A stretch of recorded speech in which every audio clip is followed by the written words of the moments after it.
Hi everyone, क्या हाल चाल है आप सभी लोगों के? कैसे हैं आप लोग? आई विश कि आप सभी लोग बहुत फिट होंगे, फाइन होंगे और इन लेक्चर्स का बेसब्री से इंतजार भी कर रहे होंगे। और क्यों ना हो, आखिर जब बात हो एसएसटी के पेपर की, जहां पे बहुत कुछ पढ़ना पड़ता हो, तो फिर भाई साहब टीचर ही करा दे तो बेहतर है। तो इसीलिए आपके लिए आपके खास सर जोगिंदर सिंह चाहर सर आप सभी के लिए एक प्यारा सा लेक्चर लेके आए हैं।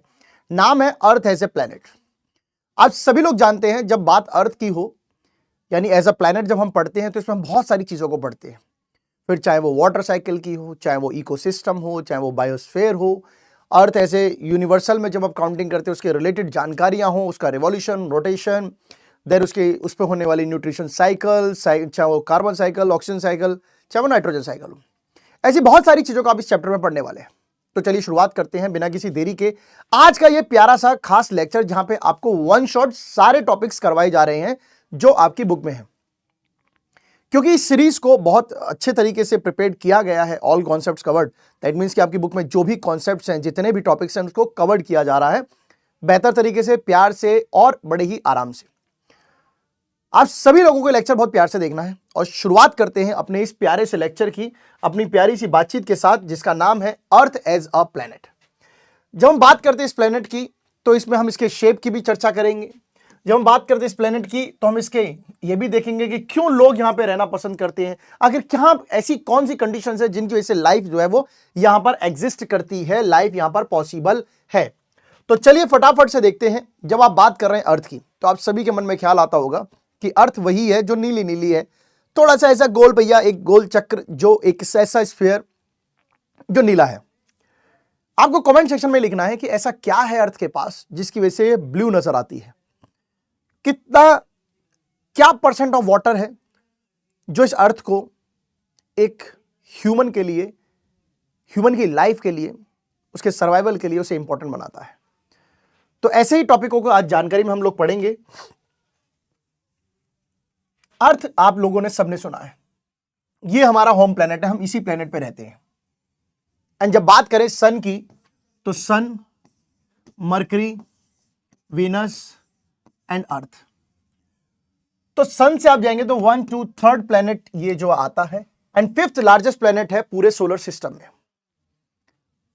3rd planet from the sun and 5th largest in the solar system. It is the only planet जहां पर आपको लाइफ मिल रही है अभी तक। अगर स्पेस से आप देखें तो ये अर्थ आपको कैसी नजर आएगी? ब्लू नजर आएगी। रीजन क्या है? 70% of total area of earth is covered with water. So क्या हम इसे वाटरी प्लैनेट भी कह सकते हैं? बिकॉज 70% तो वाटर है, 30% पे लैंड है। लैंड में भी अलग अलग टोपोग्राफी आपको देखने को मिल ही रही है। तो यस, हम इसे वाटरी प्लैनेट भी कह सकते हैं। सो अर्थ को ब्लू प्लैनेट इसलिए कहा जाता है या वाटरी प्लैनेट इसलिए कहा जाता है बिकॉज इसके पास 70% इसका जो पूरा सरफेस एरिया उस पर वाटर है। एंड जो पूरी सन की फैमिली है, मार्स, मरकरी, वीनस, अर्थ, मार्स, जुपिटर, सैटर्न, नेपच्यून, यहां तक ये जो है पूरा सोलर सिस्टम, पूरी फैमिली है, तो इसे सोलर सिस्टम कहते हैं। सोलर सिस्टम के जो मेन मेंबर्स हैं वो आप जानते हैं, प्लैनेट्स हैं, सैटेलाइट्स हैं जो कि रिवॉल्व करती है अराउंड द प्लैनेट्स, एंड कुछ अदर सेलेस्टियल बॉडीज हैं जिसमें आपका एस्ट्रॉइड्स, कॉमेट्स, मेट्रॉइड्स आते हैं।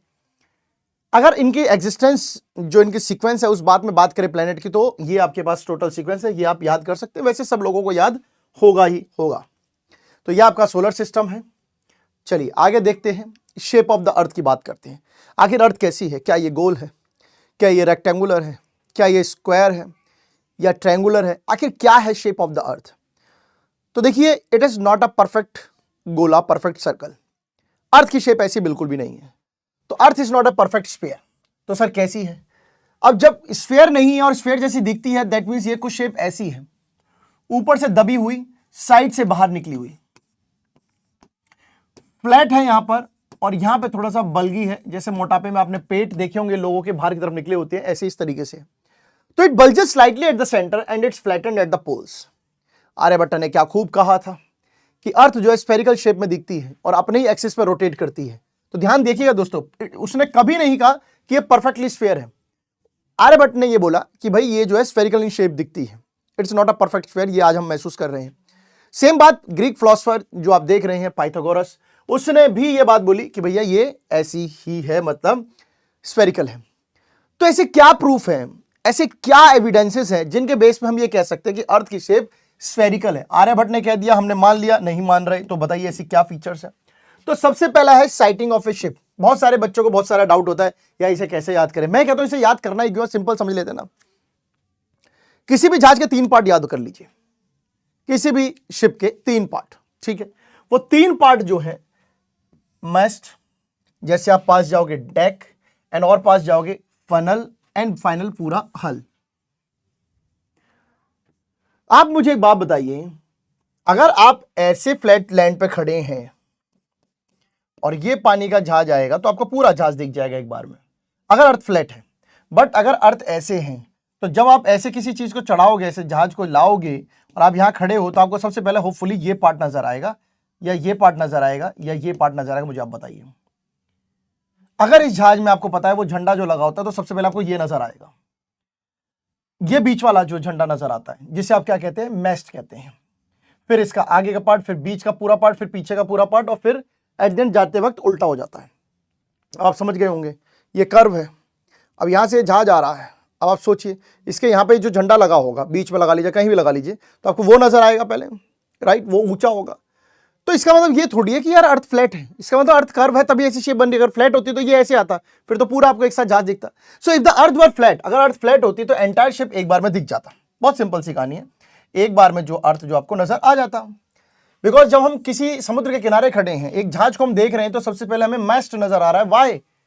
बिकॉज अर्थ जो है वो कर्व शेप में है, फ्लैट नहीं है। जब जब आप पास जाएंगे तो आपको डेक दिखेगा, उसका फनल, और देन पूरा जहाज। तो इससे हम ये कह सकते हैं कि अर्थ का जो सरफेस है वो कर्व्ड है। उम्मीद है कि आप लोग ये समझ गए होंगे कि अर्थ का सरफेस जो है साइटिंग ऑफ शिप से कैसे प्रूव हुआ। बात करें बेडफोर्ड लेवल एक्सपेरिमेंट, इंग्लैंड में ये एक्सपेरिमेंट किया गया था। यहां पर 3 पोल्स लगाए गए थे इक्वल लेंथ के, जो कि अपने इक्वल डिस्टेंस पे थे। 3 पोल बोले तो 1 पोल, 2 पोल एंड 3 पोल। हर एक के बीच का जो डिस्टेंस है वो 5 किलोमीटर था। हर एक के जो बीच का डिस्टेंस है वो 5 किलोमीटर था। वो अब सोचे अगर फ्लैट है तो तीनों खंबे एक साथ दिख जाएंगे, और नहीं है तो होपफुली ये माना जाएगा जो कर्व के अगर यहां पर है तो आपको सीधी सी बात है, आपको ये बीच का ज्यादा पहले नजर आएगा। सो इंश्योर किया गया कि पोल जो है वो सेम हाइट के हों। But when the poles viewed from one end, ऐसा दिखा गया कि मिड का जो पोल है वो ऊंचा है। किस लिए? क्योंकि अर्थ कर्व्ड है। तीसरे सबूत पे आते हैं, पोल स्टार। पोल स्टार जो आपको दिखेगा 90 डिग्री एंगल पे एट द नॉर्थ पोल, है ना, एंड इट्स एंगल डिक्रीज करता जाता है टुवर्ड्स द इक्वेटर। आप खुद देखिए, आप पोल्स को भी छोड़िए, आप इक्वेटर पर खड़े हैं, यहां पे 0 डिग्री है, यहां से 23.5 है, यहां से 66.5 है, राइट, और यहां पे 90 डिग्री है। सो अगर अर्थ फ्लैट होती तो ये सब 90 90 90 जैसा दिखता ना भाई। घट क्यों रहा है? बिकॉज अर्थ जो है वो आर्क्ड शेप में है। अगला प्रूफ देखते हैं, सैटेलाइट पिक्चर। जब हम पिक्चर खींच रहे थे सैटेलाइट, तो हमने देखा यार कि मतलब अर्थ जो है वो फ्लैट है पोल से, और साइड से बल्क है। तो इस बात से भी ये प्रूफ मिल गया कि अर्थ की जो शेप है वो कैसी है, स्फेरिकल है, बट ऊपर से फ्लैट और बीच में से बल्गी है। लूनर एक्लिप्स की बात करें, जब shadow of the earth on surface of the moon बनता है, अभी कल ही चंद्र ग्रहण लगा है, जब अर्थ की जो परछाई है वो मून पे पड़ जाए तो उसे क्या कहते हैं? लूनर एक्लिप्स कहते हैं। इट अपीयर्स, चांद पे बैठ के हमने देखा कि आपको सर्कल जैसा कुछ दिखा चांद पे। मतलब आप यहां बैठे हो, सपोज आप पे परछाई जो वो ऐसी बन गई, ऐसी, तो क्या है मतलब ये भी ऐसी है। तो ऑब्वियसली बात है अर्थ जो वो आर्क शेप में है। सर्कुलर होराइजन, जब हम किसी हाइट से अर्थ को देखते हैं तो हमें सर्कुलर नजर आती है। जैसे सपोज करो आप एक बॉल के ऊपर खड़े होकर ऐसे देख रहे हैं, तो आपको बॉल जो है वो होपफुली ऐसे बाहर की तरफ निकली हुई सी नजर आएगी, उसकी यहां से हवा भरने को, यहां से हवा भरने को। तो ये आपको बल्कनेस बाहर से और ऊपर की तरफ फ्लैट नजर आती है, और जैसे जैसे आप हवा भरेंगे तो वो और मोटी नजर आएगी। तो ये भी एक सबूत आपके सामने है। सनराइज एंड सनसेट, अगर अर्थ फ्लैट होती तो सनराइज एंड सनसेट हर जगह पर सेम रहता, बट क्योंकि अलग अलग है, the sun rises in the east and set in the west. Sunrise and sunset अगर at different time at different places. Why? Because earth is not a flat position वाली type में नहीं है। This because the earth rotate from west to east, and therefore people जो east में है वो उनको जल्दी देखने को मिलती है, और जो है बाकी लोगों को बाद में। Had the earth been flat, अगर फ्लैट होती तो सनराइज एंड सनसेट सब एक टाइम पर एक जगह, सब जगह एक जैसा ही होता। पूरी जगह हिंदुस्तान में सब जगह सनराइज सनसेट एक जैसा था अगर फ्लैट होती, पर ऐसा नहीं है। सर्कम नेविगेशन का मतलब होता है कि यहां पे क्या था, मैगलन का शिप था एक विक्टोरिया, अब मान लीजिए स्पेन से चला और यहीं चल के वापस आ गया पानी झूम में, तो इसको पता चला कि अर्थ तो गोल है। अर्थ का जो सरफेस है वो राउंड है, अगर फ्लैट होता तो ये बंदा कहीं से कहीं का कहीं और पहुंच गया होता, राइट, कहीं से कहीं और तक पहुंच गया होता, right.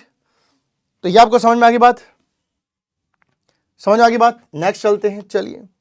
Earth as an heavenly body. अब बहुत सिंपल सी बात है, पूरे ब्रह्मांड में, पूरे यूनिवर्स में सब के सब एक जैसे दिखते हैं, तो अर्थ कहां से अलग से थोड़ी टपकी है, अर्थ कोई डाउनलोड थोड़ी है, तो अर्थ भी वैसे ही। So it is because of their continuous rotation, so the earth भी the member of solar system है, तो can not be an exception, नहीं हो सकती। बात करते हैं अर्थ एज ए प्लेनेट में, तो अर्थ एज ए प्लेनेट ये स्फेरिकल ऑब्जेक्ट है, स्पेस में ये हम देखते हैं, जो कि सन के आसपास रोटेट करता है एंड उसी से लाइट लेता है। आपको जानकर कोई खास हैरानी नहीं होगी कि प्लैनेट्स जो होते हैं, प्लैनेट जो होते हैं वो रिसीव करते हैं light from the stars. Sun is not a planet, earth is a planet, sun is a star, so earth receives light from star which is sun. So the planets do not have their own light, planets की अपनी कोई light नहीं होती, they move around the stars in a fixed path, जिसे कहते हैं orbit. यानी जो सन के रास्ते में जो अर्थ घूम रही है, वो इस रास्ते को क्या कहा गया है, ऑर्बिट। ऑर्बिट क्या बेसिकली रास्ता, जैसे आप रोड पे चलते हैं वैसे ये लोग भी रोड अपने पाथ पे चलते हैं, उसे आप रोड कहते हैं, ये उसे ऑर्बिट कहते हैं, सिंपल सी बात है। आगे चलते हैं। अर्थ को स्फेरिकल कह सकते हैं बट परफेक्ट स्फेरिकल नहीं कह सकते। रीजन आपको पता है, मैंने बताया कि भाई साहब अगर इक्वल होती तो अलग बात थी, यहां का अलग डिस्टेंस दिख रहा है, यहां का अलग डिस्टेंस दिख रहा है, तो जब आप इक्वेटर पे नापते हैं तो 12,756 किलोमीटर की है, बट वहीं आप पोलर पे डायमीटर नापते हैं तो 12,714, 12,714 का जो है डिफरेंस नजर आता है। तो ये डिफरेंस तो है। सो ये डिफरेंस क्यों है, क्योंकि सेंट्रीफ्यूगल फोर्स जो अर्थ की, देखिए अर्थ रोटेट होती है, जब कोई चीज रोटेट होती है उसमें एक फोर्स क्रिएट होती है, अर्थ लगातार रोटेट करती है तो उसमें एक फोर्स क्रिएट होती है सेंट्रीफ्यूगल, वो उसके पोर्शन को बाहर फेंकती है, वो जो भी पानी है उसको बाहर फेंकनी करती है, ऑब्जेक्ट को बाहर फेंकती है सेंट्रीफ्यूगल फोर्स। तो जब बाहर फेंकेगी, सीधी सी बात है कि बाहर का हिस्सा डायमीटर बढ़ेगा, तो वो सेंटर वाले पोजीशन को बाहर करती है, ऊपर से वो प्रेशर पड़ता है तो ग्रेविटेशन की वजह से वो दबती नजर आती है आपको। तो आपको लगेगा कि ऊपर से फ्लैट है और नीचे से जो है बीच में से बल्गिनेस है, तो यही बल्गिनेस आपको इक्वेटर में जाएगी, क्योंकि बहुत तेजी से जब घूमती है तो बल्गिनेस बन जाती है। जैसे आपने एग्जांपल देखा होगा लट्टू का, लट्टू जब घूमता है ऐसा लगता है कि उसका बीच का जो हिस्सा है वो बाहर आ रहा है, बीच का जो हिस्सा है वो बाहर आ रहा है, तो उसी प्रकार जो है ये भी इसी तरीके से नजर आ जाएगी। अर्थ को हम ऑब्लेट स्प्रेड कर सकते हैं, अंडे जैसा, जैसा आपको देखा होगा। Shape of the earth is geoid, geoid means earth shaped होता है, पूरा गोल नहीं। हमने कभी नहीं कहा कि अर्थ जो है सर्कुलर शेप में है, हमने हमेशा कहा कि ये जियोइड शेप है। आगे चलते हैं। अर्थ एकमात्र ऐसा प्लेनेट है जिसके अंदर लाइफ सर्वाइवल की जा सकती है, उसके कुछ खास रीजन है, जिनमें से पहला रीजन है आप सबके सामने डिस्टेंस फ्रॉम द सन। अगर आप सन के बहुत पास जाओगे तो जल जाओगे, और सन से बहुत दूर जाओगे तो जम जाओगे। सन के पास जाओगे तो जल जाओगे, सन के दूर जाओगे तो जम जाओगे। तो जो ऑप्टिमम डिस्टेंस है, optimum means equal enough distance जितना होना चाहिए सन से अर्थ का, वो है। इसी वजह से अर्थ जो एक अच्छा और बेहतरीन प्लेनेट निकल के आता है, most suitable for the life निकल के आता है। अर्थ ऑप्टिमम इक्वल डिस्टेंस से है सन से, जिसका मतलब neither too hot neither too cold की सिचुएशन बन ही नहीं सकती है। And distance between the earth and sun जो है उसी वजह से यहाँ पे लाइफ पॉसिबल है। अगर ये पास होती तो हम जम जाते या मर जाते। If it is farther then life would freeze, simple reason. Temperature की बात करें, अर्थ एक ऐसा प्लेनेट है जो कि है तो सन से तीसरी नंबर पे, सन के बाद तीसरे प्लेनेटों पे है, बट इसका जो एवरेज टेम्परेचर है वो 17 डिग्री सेल्सियस है, जिस पर जिंदगी सर्वाइव कर सकते हैं। मरकरी विनस पर शायद इतना पॉसिबल नहीं है। गर्मी भी है मरकरी विनस में, आप देखेंगे विनस मरकरी से ज्यादा गर्म है due to the presence of carbon dioxide, heating issue ज्यादा है मरकरी पे, अर्थ पे नहीं है। Although it is closer to the mercury venus and sun, but still वहां पे लाइफ एग्जिस्ट करती है, because the average temperature is 17 degree Celsius.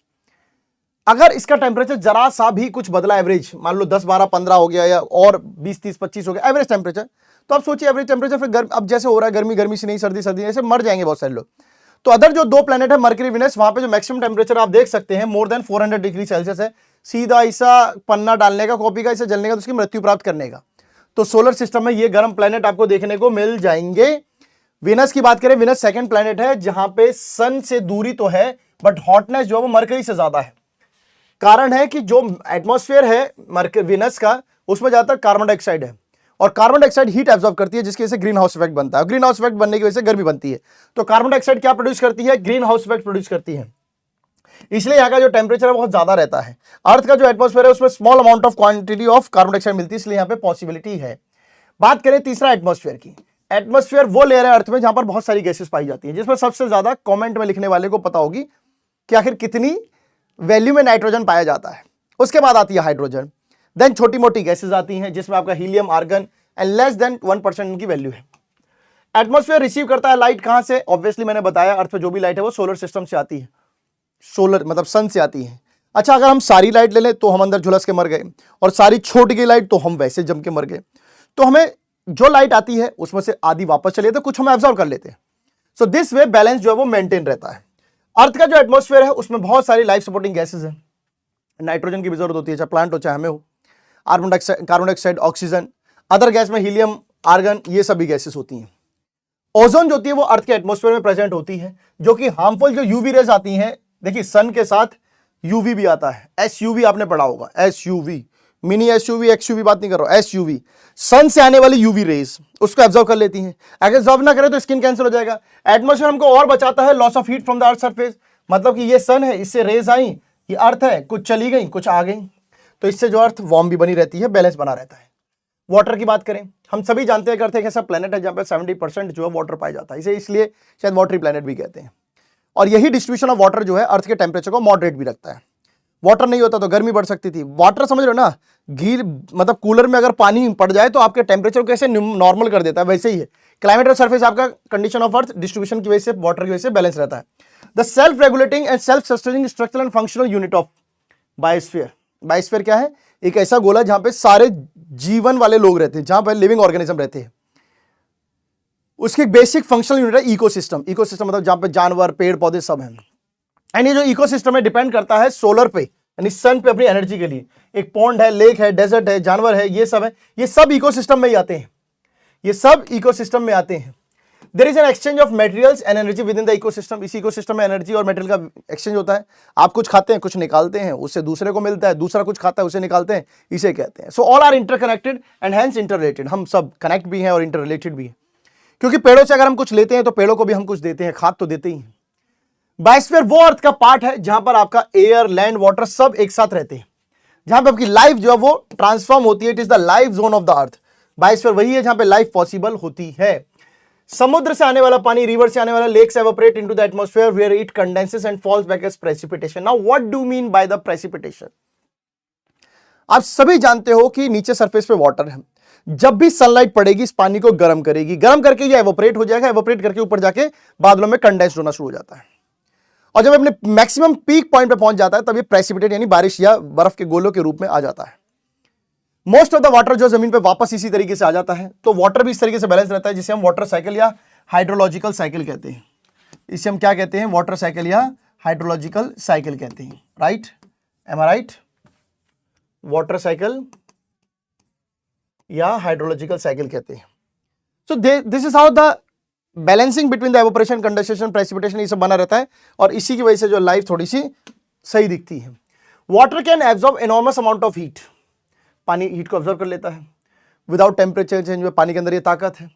दिन के दिन क्या करता है, वाटर बॉडी जो है वो एब्जॉर्ब करती रहती है हीट को, एंड अर्थ इसीलिए ठंडी रहती है।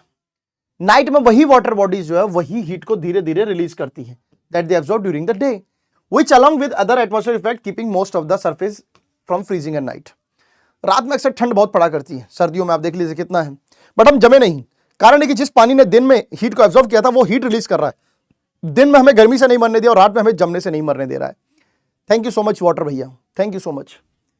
आगे बात करें हम लोग अर्थ का सॉलिड पार्ट, क्रस्ट जिसकी बात करें, जिसे हम लिथोस्फीयर कहते हैं। लिथोस्फीयर जिस पे आप खड़े हुए हैं, सॉलिड पार्ट।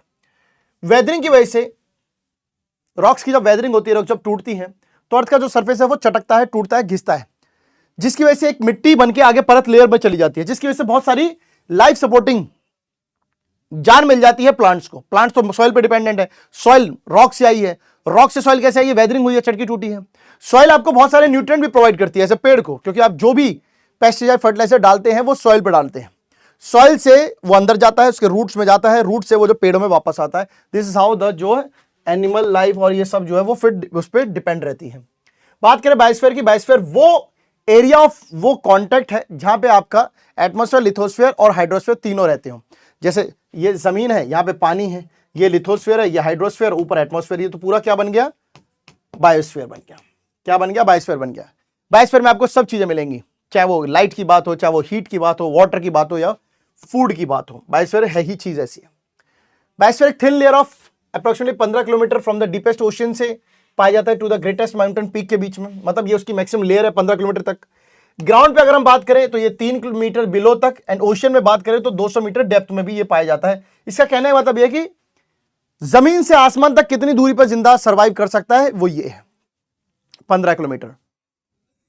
समुद्र के अंदर कितना कर सकता है ये भी बता दिया। Within the biosphere life is found chiefly in two form, plant kingdom and animal kingdom.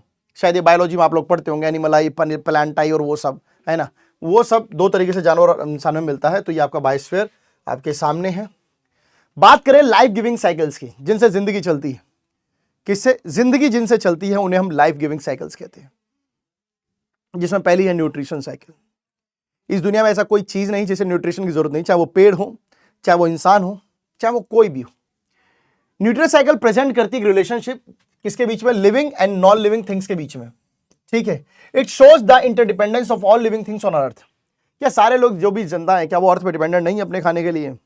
क्या अपनी एनर्जी के लिए वो लोग अर्थ पे डिपेंडेंट नहीं है? हर कोई डिपेंडेंट है। तो न्यूट्रिशन साइकिल का ऐसा ही है। न्यूट्रिशन साइकिल जो ऑपरेट करती है वो करती है फूड चेन के थ्रू। हमारा सारा न्यूट्रिशन जो है वो फूड चेन के थ्रू आता है। एंड कुछ और प्रोसेस होते हैं जिसमें खाना या उनको एनर्जी बनती है, न्यूट्रिशन मिलता है पेड़ों को, जैसे खासकर फोटोसिंथेसिस से वो अपना प्रोटीन लेते हैं, ट्रांसपिरेशन के थ्रू अपना काम करते हैं, रेस्पिरेशन के थ्रू करते हैं। The living things are divided into producers, consumers and decomposers. Producer वो होते हैं जो खाना प्रोड्यूस करते हैं, कंज्यूमर वो होते हैं जो उस खाने को कंज्यूम करते हैं, डिकम्पोजर वो होते हैं जो आपको सड़ा गला के खत्म करते हैं। So plants are the producer of food. Plant से हमें खाना आता है through a process of photosynthesis. So कैसे प्लांट खाना बनाते हैं? With the help of photosynthesis. Photosynthesis का एक प्रोसेस है जिसके थ्रू वो लाइट की हेल्प से खाना बनाते हैं। Energy heads is origin from here. तो एनर्जी की शुरुआत अब यहां से हो चुकी है, क्योंकि पेड़ों में खाना जो होगा वो हमारे काम का होगा। Then there are categories of consumers. Consumer दो तरीके होता है, एक होता है हर्बीवोर्स, एक होता है कार्निवोर्स। हर्बीवोर वो होता है जो घास फूस, पेड़ पौधे, फल फूल खाता है। कार्निवोर वो होता है जो मांस खाता है। और इन सबसे ऊपर अगर हम बात करें कंज्यूमर में, तो कंज्यूमर में आता है सबसे पहले मैन। मैन वो इंसान है जिसने अपनी जरूरत के हिसाब से चीजों को बदला है। अब देखिए पिज्जा आ गया, बर्गर आ गया, ये सब खेत वेत की चीजों बदल दी उसने, है ना, वो फूड चेन को बदल देता है। All living things being undergo decomposition by the action of saprotroph and decomposer. Saprotroph आप सभी जानते हो, बायोलॉजी पढ़ते हो, माइक्रो ऑर्गेनिज्म होते हैं जो किसी भी, अगर आप जिंदा आदमी, जिंदा नहीं, मरे हुए आदमी को अगर कहीं दफन करने की तरह जमीन पर डाल दो, थोड़े समय वो खत्म हो जाएगा। बहुत सारे जानवर जब मर जाते हैं वो रोड से अपने आप गायब हो जाते हैं। सेप्रोट्रॉप धीरे धीरे चुक चुक के जमीन में उसे ले जाते हैं। डिकम्पोजर जो उसको अंदर तक गला देते हैं, डिकम्पोज कर देंगे उसकी बॉडी को, उन्हें डिकम्पोजर कहते हैं। बात करें लाइफ गिविंग साइकिल में कार्बन। कार्बन बहुत इंपॉर्टेंट है। एक लाइन का क्वेश्चन आता है कि what is the basic raw material of all life? Carbon. Carbon is the basic raw material life. Her living things में कार्बन होता है। एटमॉस्फेयर में भी कार्बन होता है, जिसका यूज प्लांट करते हैं सनलाइट और उसकी प्रिपरेशन में, क्लोरोफिल और उससे खाना बना प्रोसेस होता है ना, फोटोसिंथेसिस प्रोसेस में सनलाइट को लेते हैं, क्लोरोफिल को लेते हैं। किस लिए लेते हैं? अपना खाना बनाने के लिए लेते हैं। उस प्रोसेस का नाम है फोटोसिंथेसिस। फोटोसिंथेसिस वो प्रोसेस है जहां पे सनलाइट और क्लोरोफिल का यूज करके पेड़ अपने लिए खाना बनाते हैं। ठीक है, चलिए कार्बन साइकिल हम लोग पढ़ रहे हैं। जब वो अपना खाना बना रहे होते हैं तो कार्बन डाइऑक्साइड जो होती है उसे वो as a starch, fixed as a starch by plant जो से स्टार्च के रूप में कर लेते हैं प्रेजेंट। स्टार्च क्या है? Basically glucose. From the plants carbon moves along the food chain. Carbon food chain मतलब फूड आइटम में चली जाएगी, उस फूड आइटम को जो भी कंज्यूमर यूज करेगा अब उसमें पास हो गई, फूड से अब दूसरे चेन में आ गई है at different levels. After the death of plants and animals, जब पेड़ और जानवर मर जाते हैं, कार्बन डाइऑक्साइड की बॉडी तो प्रेजेंट होती है, वो क्या होती है? वो सेप्रोट्रॉप और डिकम्पोजर के थ्रू डिकम्पोज होकर नीचे जमीन में चले जाते हैं, क्योंकि उसे कौन एब्जॉर्ब कर लेता है? बैक्टीरिया, फंगाई एब्जॉर्ब कर लेते हैं। और ये कहां जमीन में है? जब वो प्लांट जमीन में दफनाया जाता है तो धीरे धीरे वो डिकम्पोज हो जाता है, खत्म हो जाता है, जिसके वजह से क्या होता है? आपको फ्यूल्स बनते हैं। जैसे आपका कोयला बनता है ना, कोयला इसी तरीके से बनता है। तो इन चीजों की शुरुआत होनी शुरू हो जाती है। तो पेड़ धीरे धीरे पत्तियां जो वो काली होकर जमीन में चलेंगे और कोयले में कन्वर्ट होनी शुरू हो जाएंगे। During respiration plant, animals and humans use atmosphere में जो ऑक्सीजन हम उसे यूज करते हैं और रिलीज क्या करते हैं? हम carbon dioxide into the atmosphere. इसकी जरूरत पेड़ों को है, उनकी जरूरत हमें है। द बर्निंग ऑफ, जब भी कार्बन जलता है, जिसमें भी फ्यूल हो, कोयला हो, तो एटमॉस्फेयर में कार्बन डाइऑक्साइड निकलती है, राइट? कार्बन डाइऑक्साइड निकलती है in the atmosphere. Thus carbon from the carbon dioxide taken by the green plants from environment through photosynthesis return to the environment. वापस जो है कार्बन डाइऑक्साइड लेके वापस दे दी जाती है। इस तरीके से उनकी साइकिल मेंटेन रहती है। And this cycling movement of carbon from the atmosphere to the organism and वापस organism to the environment is known as carbon cycle. आपने पेड़ों से खाया, कार्बन आपके शरीर में गया, आप मर गए, आप डिकम्पोज हो गए, वापस एनवायरमेंट को चला गया। इससे जो है कार्बन बैलेंस रहता है नेचर में।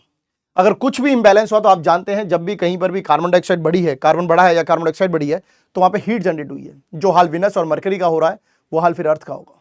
सो excessive use of gases that produce undue heat की वजह से भी वो सब होता है। Global warming that has to be avoided to maintain a healthy atmosphere. अगर हेल्दी एटमॉस्फेयर चाहिए, अच्छा एटमॉस्फेयर चाहिए, तो आपको कार्बन डाइऑक्साइड का बैलेंस रखना होगा, क्योंकि ये चीज जो आपको कहीं ना कहीं प्रॉब्लम क्रिएट करेगी, तो वरना धरती से जल जाएगी। बात करते हैं नाइट्रोजन साइकिल की। नाइट्रोजन भी काफी इंपॉर्टेंट है, हम जैसे लोगों के लिए भी काफी इंपॉर्टेंट है। आजकल तो वर्कआउट करते समय में नाइट्रोजन लिया जाता है। Atmosphere is the largest reserve जहां पे नाइट्रोजन मिलती है 78%। प्लांट्स इस एटमॉस्फेयर से आने वाली नाइट्रोजन को लेते हैं in the form of nitrates, soil से लेते हैं, and it move through the food chain to animals. Nitrogen घूम रही है एटमॉस्फेयर में, एटमॉस्फेयर नाइट्रोजन है 78% है, बारिश पड़ती है, वो जो आ जाता है जमीन के अंदर चला जाता है वो पानी से। एंड जब हम केमिकली भी उसको देते हैं, अगर हाथ से भी नाइट्रोजन दी जाए तो नाइट्रेट फॉर्म में देते हैं, तो प्लांट जो है एटमॉस्फेरिक नाइट्रोजन को नाइट्रेट के रूप में लेते हैं, और उसके बाद उस प्लांट को जो भी खाता है उसकी बॉडी में वो नाइट्रोजन चली जाती है। एंड जब वो मर जाता है तो फिर वापस नाइट्रोजन आती है। So nitrogen return to the soil through manure, खाद, ये सब earthly remains of the plant and micro organism, तो वापस इस तरीके से वो आ जाती है। बात करते हैं ऑक्सीजन साइकिल की। ऑक्सीजन वो चीज है जो बहुत जरूरी है। Living things take oxygen in the from the atmosphere. Atmosphere में ऑक्सीजन मिलती है, क्योंकि अभी हमने बताया भाई 78% तो क्या थी, नाइट्रोजन थी, 21% क्या थी, O2 थी। They use to release energy from the food they eat, इसलिए यूज करते हैं। ऑक्सीजन का यूज इसलिए भी किया जाता है कार्बन, हाइड्रोजन, नाइट्रोजन के साथ, ताकि नए मॉलिक्यूल्स बन सके बॉडी में। बॉडी डेवलप होती है ना, बॉडी जिम वाले लोग जो है इसीलिए यूज करते हैं, ज्यादा सांस लेते रहिए तो शरीर अच्छा रहता है।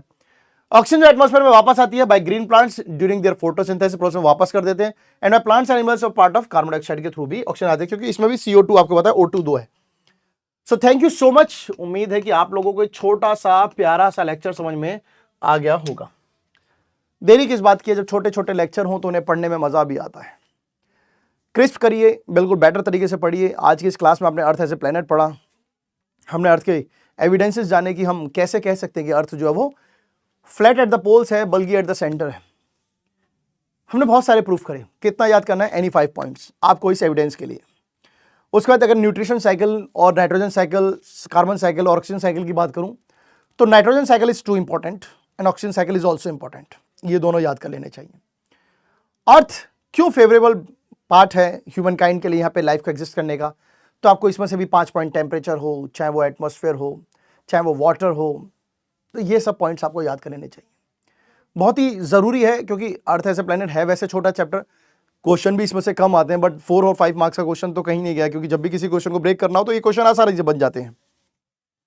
सो मेरे प्यारे बच्चों, आप सभी से एक ही रिक्वेस्ट है कि जो इस लेक्चर का सबसे फेवरेट पार्ट आप लोगों को लगा हो उसे कमेंट में जरूर लिख देना, और जो सबसे टफ लगा हो वो भी लिख देना, और मजा आया तो जरूर लिखना कि भाई साहब बहुत मजा आया। आप सभी लोगों का इंतजार रहेगा, हर लेक्चर में आप ऐसे लिखिए ताकि ये पता रहे कि भाई साहब कितना मजा आ रहा है, क्योंकि SST में ना लगना चाहिए कि मतलब भाई पढ़ रहे हैं कि लड़ रहे हैं। इसी विश के साथ कि आप लोग इस लेक्चर को बहुत अच्छे तरीके से करेंगे। इस लेक्चर का सबसे बेस्ट पार्ट तो आप लिखने वाले ही हैं। इंपॉर्टेंट टॉपिक भी मैंने आपको बता दिए, बहुत आसान है, वैसे ज्यादा टफ नहीं है।